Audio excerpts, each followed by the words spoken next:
पवित्र शास्त्र लोगन के बीच में परमेश्वर की खास कामन के बारे में बतावेला, जीवन की परमेश्वर के बारे में जाने बदे जरूरी है। TWR द्वारा प्रस्तुत कार्यक्रम जिंदगी की राह का यह उद्देश्य है कि आप सबन के परमेश्वर के मार्ग में आगे बढ़े में मदद करे और जिंदगी का मार्गदर्शन करे। कृपा करके देखी सुनी ताकि परमेश्वर आपकी जिंदगी का मार्गदर्शक ठहरें। वचन अध्ययन से पहले सुनी एगो सुंदर आत्मिक गीत। दया करी प्रभु रउआ दया करे ना हो, दया करे ना भक्त करेलन को हरिया, दया करे ना भक्त करेलन को हरिया, दया करे ना। दया करी प्रभु रउआ दया करे ना हो, दया करे ना। दया करी प्रभु रउआ दया करे ना हो, दया करे ना भक्त करेलन को हरिया, दया करे ना भक्त करेलन को हरिया, दया करे ना।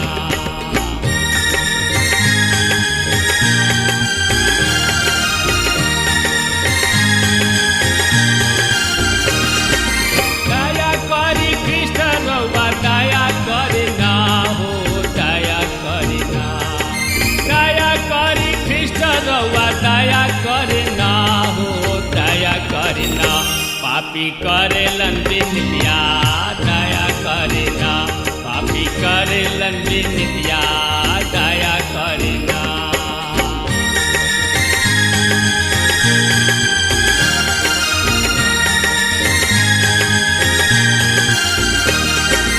हाथ जोड़ी करी प्रभु शरण में सिसवा, दया करे ना। हाथ जोड़ी करी प्रभु चरण में सिसवा, दया करे ना। सेवक मांगेलन बरतनवा, दया करे ना। सेवक मांगेलन बरतनवा, दया करे ना। दया करे ना प्रभु दया करे ना जी, दया करे ना। दया करी प्रभु रउआ दया करे ना हो, दया करे ना भक्त करेलन को हरिया, दया करे ना। सेवक करेलन को हरिया, दया करे ना। सेवक करेलन को हरिया, दया करे ना। हाँ मित्र, आगे हम परमेश्वर के एगो चरवाहा के रूप में देख रहल बानी जा।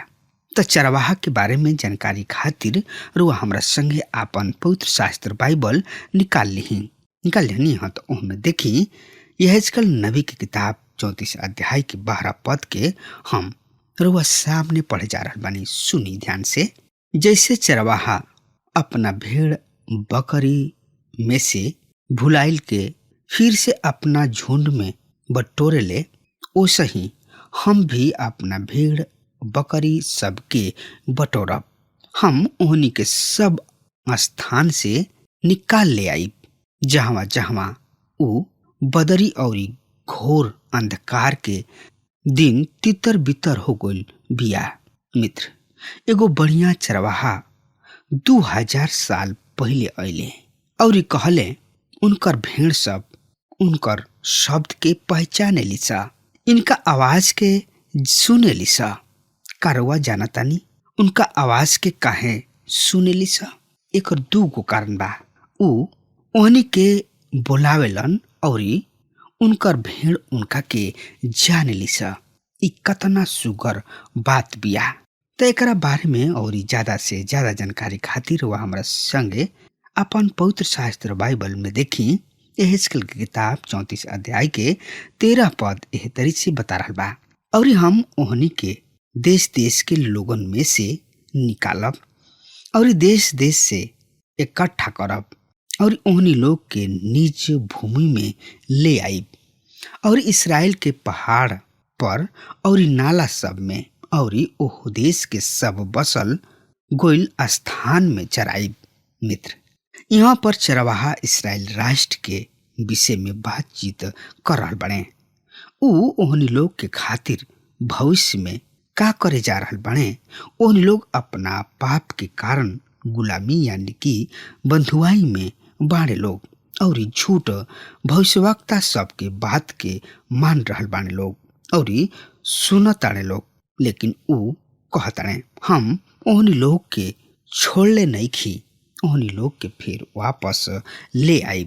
यही अध्याय के 14 और 15 पद ए तरी से बता रहल बा, हम ओहनी के बढ़िया चराई में चराई और इसराइल के ऊंचा ऊंचा पहाड़ सब पर ओहनी लोग के चराई मिली। ओहनी के बढ़िया हरियाली में बैठल रही हैं और इसराइल के पहाड़ सब पर उत्तम से उत्तम चराई चरी हैं। हम खुद ही अपना भेड़ बकरी सब के चरवाहा होखब और हम खुद ही ओहनी के बैठाई। परमेश्वर यहोवा के इहे बाणी है मित्र, ऊ ओहनी लोग के बढ़िया चीज से तृप्त करी हैं, अघवा दी हैं। यही अध्याय के 16 पद ए तरी से बता रहल बा, हम भुलाइल भटकल के खोजब और निकाललन के फिर ले आइब और घायल के घाव बांधब और बीमार के बलवान करब और जौन मोट और बलवान हमें ओकरा के हम नाश करब। हम ओहनी लोग के चरवाही न्याय से करब। मित्र, यदि कोनो आदमी अपना भेड़ के खो देता तो ओकरा के खोजे खातिर फिर वापस जाता यानी कि खोजता, उहे उ इसराइल राष्ट्र के खातिर करी हैं। यदि उनका किने 100 भेड़ बाड़ी सब और एगो भुला जातिया तक उ का करी? उ 99 भेड़ के छोड़ के एगो के खोजे चल जाई। मित्र, चरवाहा के चिंता बा भेड़ भुलैला के, ऐसे 99 गो भेड़ के सुरक्षित जगह पर छोड़ के एगो जौन भुलाइल भेड़ बिया ओकरा के खोजे निकल जाई। इहे सच्चा चरवाहा ह। यही अध्याय के 20 पद एह तरी से बता रहल बा, ए कारण परमेश्वर यहोवा ओहनी लोग से एह तरी से कहताणे, देखा हम खुद मोट और दुबर पातर भेड़ बकरी सब के बीच न्याय करब। परमेश्वर अब अलग अलग करे जा रहल बने। मत्ती रचित सुसमाचार में हम एगो दृष्टांत के पा रहल बानी कि सड़क के राज ओ मनुष्य के समान बा जौन की अपना खेत में बढ़िया बिया बोले, पर जब लोग सुतल रहले तो उनकर बेरी आके गेहूं के बीच में जंगली बिया बो के चल गईल। जब डिभी निकलल और बड़ भइल, ओमे बाल लागल त जंगली दाना भी दिखाई दिहलस ओ खेत में ओकरा संगे। ए पर किसान के दास आके कहले, हे मालिक यानी कि हे स्वामी, करवा अपना खेत में बढ़िया बिया ना बोले रही, फिर जंगली पौधा ओमे कहवा से निकल गईल? ऊ उनका से कहलन, ई कोनो बैरी के काम ह। नौकर अपना स्वामी से कहलन, का राउर इच्छा बा कि हम जाके ओकरा के बटोर लिही, यानी कि ओ में से जंगल पौधा उखाड़ दीही?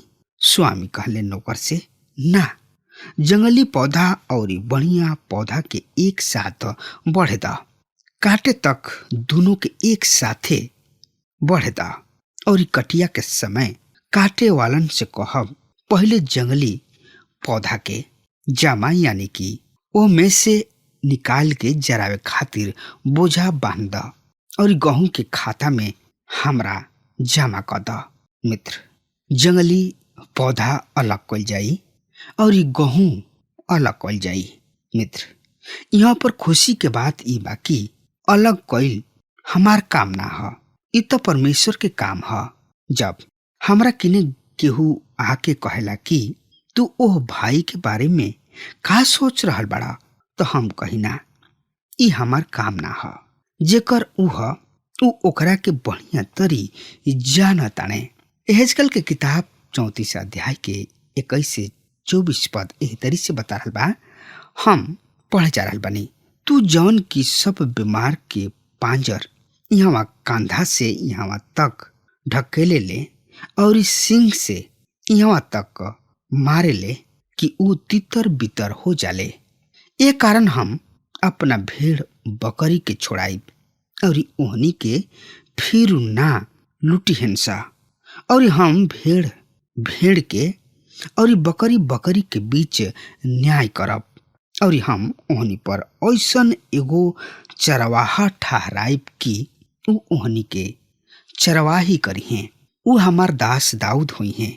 उहे ओहनी लोग के बचई हैं और उहे ओहनी लोग के चरवाहा हुई हैं और हम यहोवा उनकर परमेश्वर ठहरब और हमार दास दाऊद उनका बीच प्रधान हुई हैं।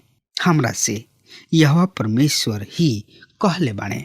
मित्र, प्रभु यीशु मसीह कहले कि ऊ कलीसिया के लेबे फिर आई हैं, जहाँ पर हम जाके सदा काल के खातिर वास करी हैं। यहेजकेल नबी की किताब 34 अध्याय के 25 से 28 पद एह तरी से बता रहा बा, हम उनका साथ शांति की वाचा बांधब और दुष्ट जंतु सब के देश में ना रह देव। सो उ जंगल में निडर रही हैं और वन में सुती हैं और हम ओहनी लोग के और हम अपना पहाड़ी के आस पास के स्थान सब के आशीष के कारण बनाते और मेह के हम ठीक समय में बरसावल करब और उ आशीष सब के बरखा हुई और मैदान के पेड़ रुख फली हैं और जमीन आपन उपज उपजाई। प्रिय मित्र, और उ अपना देश में निडर रही हैं जब हम उनकर जुआ दूर के ओहनी लोग के हाथ से छुड़ाई, जबकि उनका से सेवा करवावेलन। तब वो जान ली है कि हम ही यहोवा परमेश्वर हई। उ फिर जाति जाति से लूटल ना जाइ हैं और ना वन पशु ओहनी लोग के फाड़ खई हैं। ओहनी लोग निडर रही हैं और ओहनी लोग की केहू ना डरवाई। मित्र, परमेश्वर एह तरी करे जा रहल बने। आई अब हमनी के देखल जाओ यहेजकेल के किताब 35 अध्याय के 35वां अध्याय में शेर पहाड़ के न्याय के बखान बा।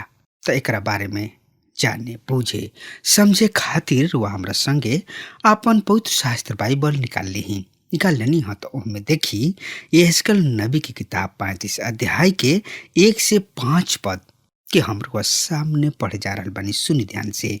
परमेश्वर यहोवा के ई वचन हमरा किने पहुंचल। हे मनुष्य के संतान, आपन मुंह शेर के ओर क के ओकरा विरुद्ध भविष्यवाणी करा और उनका से कहा, परमेश्वर यहोवा एह तरी से कहतड़े, हे शेर पहाड़, हम तोहरा विरुद्ध बानी और आपन हाथ तोहरा विरुद्ध बढ़ा के तोहरा के उजाड़ ही उजाड़ क देव। हम तोहरा नगर के खंडहर क देव और तू उजाड़ हो जीबा। तब तू जान लेब कि हम यहोवा परमेश्वर हई। कहे कि तू इस्राएली सबसे जुग जुग के शत्रुता रखत रहा और उनकर विपत्ति के समय जब उनकर अधर्म के दंड के समय पहुंचल, तब ओकरा के तलवार से मारे जाए के दे दिहले। मित्र, परमेश्वर एदोम के न्याय के कारण भी बता रहल बने। ई याकूब के भाई एसाव के वंशावली हा। एसाव याकूब के बहुते बड़ दुश्मन रहन। एदोम के लोग अक्सर इसराइल के लोग के बहुते ज्यादा सतावत रहन। एदोम परमेश्वर के दुश्मन के अगुवाई यानी कि प्रतिनिधित्व करत रहन। इहे परमेश्वर के विरोध में खड़ा हुई हैं। आखिरी दिन में यहाँ में से ख्रिस्ट विरोधी पैदा हुई हैं। यहेजकेल 35 अध्याय के 9 पद एह तरी से बता रहल बा, हम तोहरा के जुग जुग के खातिर उजाड़ क देव और तोहार नगर फिर ना बसी। तब तू जान लेब कि हम यहोवा परमेश्वर हई। यहेजकेल की किताब 25 अध्याय के 12 से 14 पद में उनकर न्याय के बखान रहे। यहाँ पर फिर काहे लिखल गइल बा? हमरा समझ से यहाँ पर परमेश्वर के इस्राएल राष्ट्र के खातिर एगो कार्यक्रम बा। ओकरा के वहाँ पर फिर स्थापित होके के बा और शांति के वातावरण भी होके के बा। चाहे कुछ भी होके, परमेश्वर दुश्मन सब के न्याय करी हैं लोग फिर अपना देश से लौट के यहोवा परमेश्वर की आराधना करी हैं। कतना सुघर भविष्य हमनी खातिर भविष्य में बा। आई अब देखल जाओ यहेजकेल नबी की किताब 36 अध्याय के। ए अध्याय में इस्राएली सब के पाप, न्याय और क्षमा बा। त एकरा बारे में जानकारी खातिर रुआ हमरा संगे आपन पवित्र शास्त्र बाइबल निकाल ली और उनमें देखी यहेजकेल नबी की किताब 36 अध्याय के 5 पद एह तरी से बता रहल बा। परमेश्वर यहोवा एह तरी से कहताड़े, निश्चय हम अपना जलन के आग में बाचल जाति सब के और सब एदोम के विरोध में कहले बानी कि जे हमरा देश के अपना मन के पूरा आनंद और अभिमान से अपना अधिकार में कैले बाड़े कि ओ पराया होके लूटल जाओ। मित्र, दुष्ट लोग ओह देश में ना पहुंच पाई हैं, उत्तर अधिकारी ना हुई हैं। मत्ती 5 अध्याय के 5 पद में लिखल बा, धन्य हमें जे नम्र हमें, काहे कि वो पृथ्वी के अधिकारी हुई हैं। यहेजकेल की किताब 36 अध्याय के 6 से 8 पद एह तरी से बता रहल बा। ए कारण इसराइल के देश के विषय में भविष्यवाणी क के पहाड़, पहाड़ी सब, नाला और तराई से कहा, परमेश्वर यहोवा एह तरी से कहताड़े, देख तू जाति सब के निंदा सही बा। ए कारण हम आपन बड़ जलजलाहट से बोलले बानी। यहोवा परमेश्वर एह तरी से कहताड़े, हम ई शपथ खैले बानी कि निसंदेह तोहरा चारू ओर जवन जाति सब बाड़ी सा ओनी के निंदा अपना आप ही सहे के पड़ी। पर हे इस्राएल के पहाड़, तोहरा पर डाली सब उगी और ओकर फल हमार प्रजा इस्राएल के खातिर लागी, काहे कि ओहनी के लौट आवे के दिन निकट बा। मित्र, उस समय बहुते करीब बा। यही अध्याय के 16 से 18 पद एह तरी से बता रहल बा। फिर यह परमेश्वर के ई वचन हमरा किने पहुंचल, हे मनुष्य के संतान, जब इस्राएल के घराना अपना देश में रहत रहले तब आपन चाल चलन और काम के द्वारा ऊ ओकरा के अशुद्ध करत रहले। ओकर चाल चलन हमरा ऋतुमती के अशुद्धता ऐसन जान पड़त रहे। सो जौन हत्या ऊ ओह देश में कैले और देश के अपना मूर्त सब के द्वारा अशुद्ध कैले, एकरा कारण हम ओहनी लोग पर आपन जलजलाहट भड़कौनी। मित्र, व्यवस्था लोगन के खातिर ना बल्कि पूरा देश के खातिर दिहल गइल रहे। यही अध्याय के 19 पद एह तरी से बता रहल बा, और हम ओहनी लोग के जाति जाति में तितर बितर कैनी और ओहनी लोग देश देश में तितर बितर यानी कि चितरा गुले। ओहनी लोग के चाल चलन और काम के अनुसार हम ओहनी लोग के दंड देहनी। मित्र, हम ओहनी लोग के आन जाति के बीच बिखरा देहनी, लेकिन उनकर सुना। 36 अध्याय के 21 से 23 पद एह तरी से बता रहल बा, पर हम अपना पवित्र नाम के सुधि लिहनी, जौना से कि इस्राएल के घराना ओह जाति सब के बीच अपवित्र ठहरावले रहन, उहवा ऊ गोइल रहले।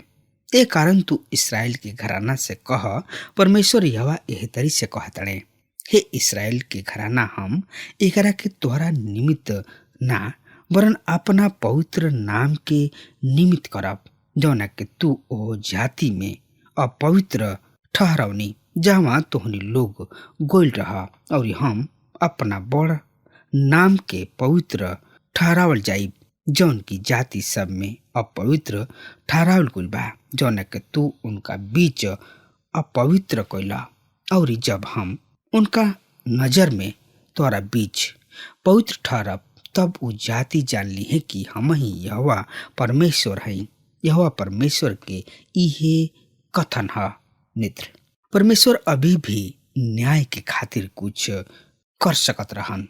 वो कहताने यही अध्याय के 26 पद में, हम तोहनी लोग के नया मन देव और तोहनी लोग के भीतर नया आत्मा पैदा करब, और तोहनी लोग के देह में से पत्थर के दिल निकाल के तोहनी लोग के मांस के दिल देव। मित्र, परमेश्वर कहताने कि अब का होखे वाला बा, कैसन बदला होके जा रहल बा, लोगन के मन के परिवर्तन होके जा रहल बा। यही अध्याय के 27 पद एह तरी से बता रहल बा, और हम आपन आत्मा तोहनी लोग के भीतर देख के ऐसन करब कि तोहनी लोग हमरा विधि सब पर चलबा और हमरा सब नियम के मान के ओकरा अनुसार करबा। मित्र, यही बात के उ कहताने यही अध्याय के 28 और 29 पद एह तरी से बता रहल बा, तोहनी लोग ओ देश में बसबा जौन कि हम तोहनी लोग के पितरों के देले रही, और तोहनी लोग हमार प्रजा ठहरबा, और हम तोहनी लोग के परमेश्वर ठहरब, और हम तोहनी लोग के सब अशुद्धता से छुड़ाइब, और अन्न उपजावे के आज्ञा दे के ओकरा के बढ़ाइब, और तोहनी लोग के बीच अकाल ना डालब। यही अध्याय के 35 से 38 पद एह तरी से बता रहा बा, और लोग कहल करिहे ई देश जवन की उजाड़ रहे सो एदेन के बगीचा ऐसन हो गइल, और जवन नगर खंडहर और उजाड़ हो गइल और ढाहल गइल रहे सो गढ़ वाला भइले और बसावल गइले। तब जवन जाति तोहनी लोग के आस पास बचल रहे सो जान ली कि खुद परमेश्वर ढालन के फिर बनाई है, और उजाड़ में फिर रोपले बाड़े। हमरा के यहोवा ई कहले ऐसने करब। परमेश्वर यहोवा एह तरी से कहताड़े, इस्राएल के घराना में फिर हमरा से विनती कल जाई कि हम तोहनी लोग के और ई करी, अर्थात हम ओ में मनुष्य के गिनती भीड़ बकरी सब के ऐसन बढ़ाई जैसे पवित्र समय सब के भीड़ बकरी अर्थात नियत पर्व सब के समय यरूशलेम में कोई नहीं भेड़ बकरी अनगिनित होली सा, वैसे ही ई जवन नगर खंडहर बा उ अनगिनित मनुष्य के झुंड से भर जाई। तब उन्हें लोग जान लिए कि हम यहोवा परमेश्वर हई। अब हमार समय खत्म हो रहा बा, तब तक खातिर वह हमारा के आज्ञा दी ही। परमेश्वर हुआ के बहुते बहुते आशीष देश। आमीन। हमके विश्वास बा कि ई कार्यक्रम आप सब खातिर फायदेमंद सिद्ध भइल हुई। हम चाहतनी कि आप सब अपन अपन आशीष हमरों से बांटी।